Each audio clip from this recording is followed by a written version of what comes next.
अस्सलाम वालेकुम। मैं अपनी नई रेसिपी के साथ हाजिर हूँ। तो आज मैं बना रही हूँ बिना आटा गूंदे पराठा और साथ में मज़ेदार सी चाय। तो जिन लोगों ने मेरे चैनल को सब्सक्राइब नहीं किया है वो जल्दी से कर लें। बेल आइकन का बटन दबाना मत भूलिएगा ताकि मेरी तमाम ही वीडियोज़ की नोटिफिकेशन आप लोगों को मिलते रहें। अच्छा जी, अब मैंने इसमें ले लिया है 1 कप मैदा। ये जो कप रखा हुआ है साइड में, ये इसके बराबर मैंने मैदा लिया है। अब मैं इसके अंदर सॉल्ट ऐड कर रही हूँ और अब मैं पानी आहिस्ता आहिस्ता डाल के इसका ये एक अच्छा सा बैटर तैयार कर लूँगी। आपने भी बिल्कुल इसी तरह से आहिस्ता आहिस्ता पानी डालना है, वरना ये ऐसा भी हो सकता है कि पानी ज़्यादा हो जाए तो ये बहुत पतला हो जाए। तो हमने बहुत पतला भी नहीं करना है और इसको बहुत गाढ़ा भी नहीं रखना है। हमने एक अच्छा सा बैटर इसका तैयार करना है। ये देखें, आप देख रहे हैं कि मैं कितने हिसाब से आहिस्ता आहिस्ता करके इसमें पानी ऐड कर रही हूँ। ये देखें, आहिस्ता आहिस्ता इसमें हमने पानी डालना है। ये उन लोगों के लिए आसानी है जिनको पराठा बनाना नहीं आता है, या जो लोग मुल्क से बाहर रहते हैं और अकेले रहते हैं, वो भी अब आराम से पराठा घर में बना सकते हैं।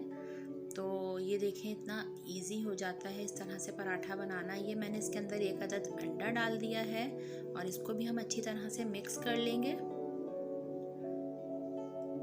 ये देखिए, ये अच्छी तरह से इसके अंदर मिक्स हो गया है। अब हमने इसके अंदर थोड़ा सा ऑयल ऐड करना है।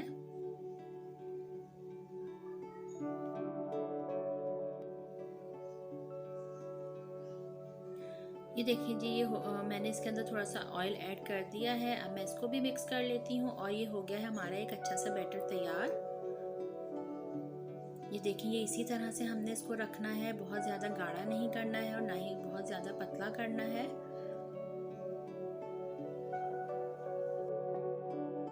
अच्छा जी, मैंने पैन में जो है घी डाल दिया है। आप चाहें तो ऑयल में भी बना सकते हैं। ये मैंने हल्का सा घी इसमें डाल दिया है और अच्छा खासा ये गर्म हो चुका है। तो अब हम इसके अंदर आहिस्ता आहिस्ता करके ये डालेंगे। अच्छा, आपने जो है पहले पैन को अच्छे से गर्म कर लेना है ऑयल डाल के या घी डाल के, उसके बाद आपने इसको डालना है। तो फिर आपने मीडियम आंच करनी है इसकी। तो ये देखें, इस तरह से ये मैंने इसमें डाल दिया है और ये आहिस्ता आहिस्ता से नीचे से पकना शुरू हो जाएगा। तो हम इसको टर्न करेंगे। देखें, कलर चेंज हो गया है ऊपर से। अब हम इसको टर्न कर लेते हैं आहिस्ता। ये देखें, आहिस्ता से मैंने इसको टर्न कर लिया है। ये देखिए, ये इस तरह से मैंने इसको हल्के हल्के से घुमाना शुरू कर दिया है ताकि ये नीचे से अच्छे से कलर आ जाए इसका और ये पक जाए। तो आपने भी इसी तरह से करना है। आप ये बनाएंगे तो आपको बहुत अच्छा लगेगा खाने में भी, क्योंकि बहुत सॉफ्ट होता है। ये वो लोग भी खा सकते हैं जिनके दांत नहीं हैं, तो वो भी बआसानी इसको खा सकते हैं। तो ये देखें, इसको मैंने जो है टर्न कर लिया है और इसका ऊपर से कलर आप देख सकते हैं कि कितना अच्छा कलर आया है। आप चाहें तो इसको और ज़्यादा कलर दे सकते हैं। तो बस हमने इसको इतना पकाना है कि अंदर से भी पक जाए और ये ऊपर से दोनों साइडों से कलर आ चुका है और एक पराठा हो गया है हमारा मज़ेदार सा तैयार। तो दूसरा भी मैं इसी तरह से तैयार कर लूँगी। अच्छा जी, देखिए, ये 3 अदद पराठे हो गए हैं तैयार। तो ये 1 कप में 3 पराठे तैयार हुए हैं। तो चलें जी, अब हम चाय की तरफ चलते हैं।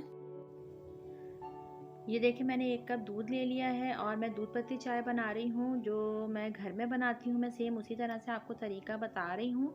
तो ये मैंने 1 कप दूध जो है इसके अंदर डाल दिया है और हमने जो है इसको चूल्हे को जला लेना है। जलाने के बाद थोड़ा सा जब ये हल्का सा गर्म हो जाएगा तो हमने इसके अंदर चीनी ऐड करनी है। चीनी आप अपने टेस्ट के हिसाब से भी डाल सकते हैं। मैं 1 चमचा डालती हूँ, मतलब जो है मेरा ये वाला जो स्पून मैंने दिखाया मेरा 1 चमचा होता है। तो आप अपने टेस्ट के हिसाब से डाल लीजिएगा।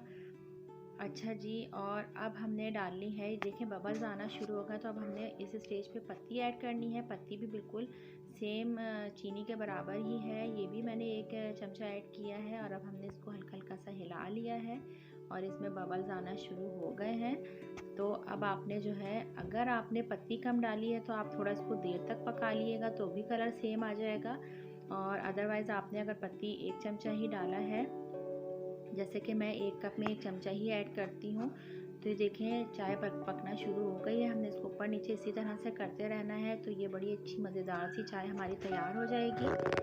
तो ये देखें, अच्छे से बबल्स आ रहे हैं और ये ऊपर आना शुरू हो गया है। तो हम इसको इस तरह से करते रहेंगे तो चाय बाहर नहीं आएगी और इसका कलर बहुत अच्छा सा आना शुरू हो जाएगा। ये देखें, इसका चाय का कलर कितना ज़बरदस्त सा आ गया है। तो हमें इसी तरह का कलर चाहिए। चाय हो गई है हमारी तैयार।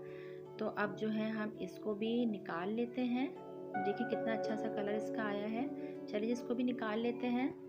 ये देखें जी, झटपट से नाश्ता तैयार हो गया है मज़ेदार सा। हमने जो है चिकन के कोरमे के साथ खाया था। आपका जैसे दिल चाहे आप खा सकते हैं। ये ख़ास तौर पे उन लोगों के लिए है जिन लड़कियों को पराठे बनाना बहुत मुश्किल लगते हैं, तो वो इस तरह से पराठे बना सकती हैं। या जो लोग मुल्क से बाहर रहते हैं और उनका दिल करता है कि अपने घर के पराठे बना के, जिस तरह से उनके घर वाले पराठे बना के उन्हें खिलाते थे वो उस तरह से खाएं, तो वो इस तरह से बना के खा सकते हैं। तो जनाब मेरी रेसिपी पसंद आए तो ज़रूर बताइएगा, शेयर करिएगा, लाइक करिएगा, अपना ख्याल रखिएगा, दुआओं में याद रखिएगा। अल्लाह हाफ़िज़।